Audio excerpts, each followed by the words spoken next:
For over a century, Chrysler has been a symbol of American automotive design, luxury, and innovation. But really, owning a Chrysler can be a gamble. Some models are dependable, stylish, and packed with value. Others also have left owners drowning in repair bills and reliability woes. If you're considering buying a used Chrysler, or just curious about which ones are worth it and which ones are nightmares, in this video we will expose the 3 worst and 4 best Chrysler vehicles to own, with nothing sugar-coated. Starting with the bad news first, the 3 Chrysler vehicles you should avoid. The 2007 Chrysler Sebring is often remembered for all the wrong reasons. What looked like a sleek redesign on the outside hid a host of mechanical and design issues beneath. The interior felt cheap, even by the standards of the mid-2000s, with hard plastics and uninspired styling that didn't shake the competition. But aesthetics aside, the real headache with this car was reliability.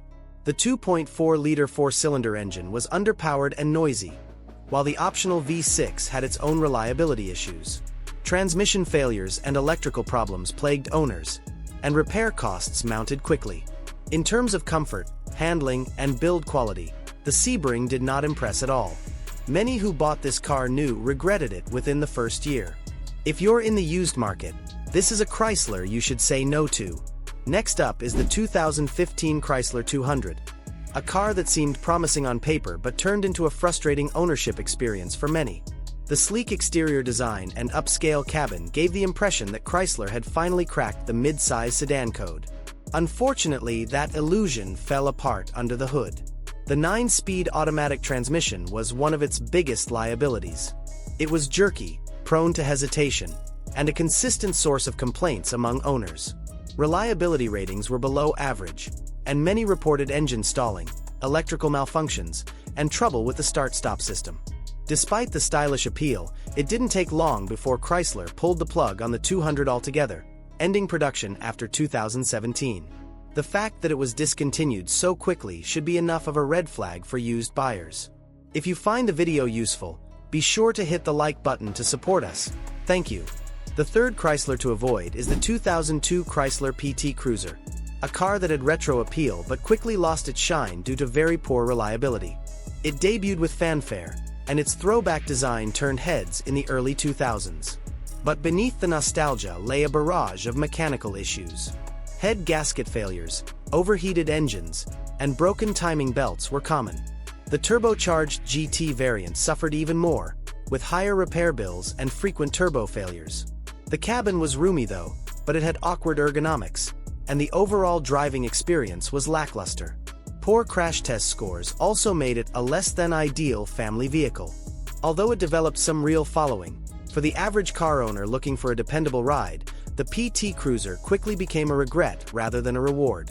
Now with the lemons out of the way, let's talk about the Chrysler vehicles that are not just good but genuinely worth owning. Let's begin with the Chrysler 300, especially model years between 2011 and 2020. The 300 stands tall as Chrysler's flagship sedan. Bold, luxurious, and surprisingly durable when properly maintained. The post-2011 redesign brought improved interior quality, better infotainment, and more refined handling. The available 3.6-liter Pentastar V6 is smooth and efficient, while the 5.7-liter Hemi V8 delivers muscle car thrills in a full-size sedan package. What really stands out with the 300 is its balance of luxury and performance. With available all-wheel drive, rear-wheel drive dynamics, and a spacious cabin, it appeals to drivers who want both comfort and power. Long-term owners praise its highway stability, solid build, and relatively low cost of maintenance compared to German rivals. Used prices today range from $12,000 to $28,000 depending on trim and mileage, making it one of the best values in full-size sedans. Another winner is the 2017 to 2021 Chrysler Pacifica, a minivan that redefined what family vehicles could offer. The Pacifica wasn't just a replacement for the outdated town and country, it was a full reinvention. With a refined design, upscale interior, and innovative features like stow-and-go seating, it immediately stood out in the minivan segment. The available plug-in hybrid model made it even more appealing, offering up to 30 miles of all-electric range and excellent fuel economy when running as a hybrid. Reliability for these model years has been generally strong, especially post-2018 when some initial electrical bugs were ironed out. Safety scores are excellent, and family-friendly touches like sliding doors, rear seat entertainment, and multiple USB ports make the Pacifica a favorite among parents. Whether you're hauling kids or cargo, few vehicles are as versatile, and resale values have held up thanks to strong demand. The 2005 to 2010 Chrysler 300C also deserves a spot among Chrysler's best. While the later 300s improved upon it, the original 300C made waves when it launched. With its bold, Bentley-esque design and rear-wheel drive architecture borrowed from Mercedes-Benz, thanks to the Daimler-Chrysler merger, the 300C felt like an American muscle sedan dressed in a tuxedo. The 5.7-liter Hemi V8 engine delivered 340 horsepower and a thunderous exhaust note that thrilled enthusiasts. It wasn't just fast, it was luxurious, with available features like leather seats, a premium stereo, and chrome accents. The long wheelbase version offered limo-like rear legroom. While some early models had transmission and electrical issues, well-maintained examples have aged surprisingly well. In today's market, you can snag one for $6,000 to $12,000 depending on mileage, and you would agree with me that it remains one of the most distinctive sedans of the early 2000s. Rounding out the list of Chrysler's finest is the Chrysler Town & Country, especially models built between 2011 and 2016. While the Pacifica replaced it with more modern styling and better technology, the Town & Country earned its reputation through sheer utility and family-friendly practicality. These later models offered improved interior quality, touchscreen infotainment, rear seat entertainment systems, and loads of cargo flexibility with the stow-and-go seats. The 3.6-liter Pentastar engine offered decent power and better fuel economy than earlier V6 engines. While earlier generations of the Town & Country had questionable reliability, the final run was much improved. Families appreciated its ride comfort, safety features, and cavernous interior space.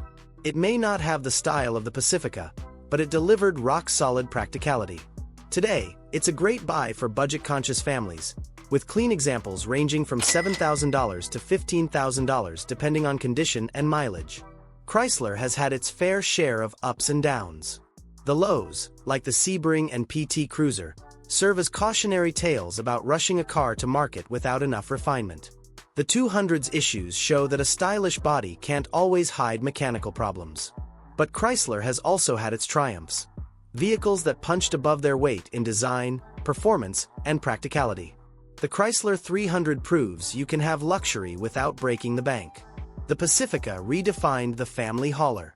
The 300C reminded Americans that sedans can still be cool. And the Town & Country quietly got the job done for millions of families. If you're shopping in the used car market, Chrysler can be a smart buy if you choose the right model and year. If you found the video useful, be sure to hit the like button to support us. And here is another video you'd like.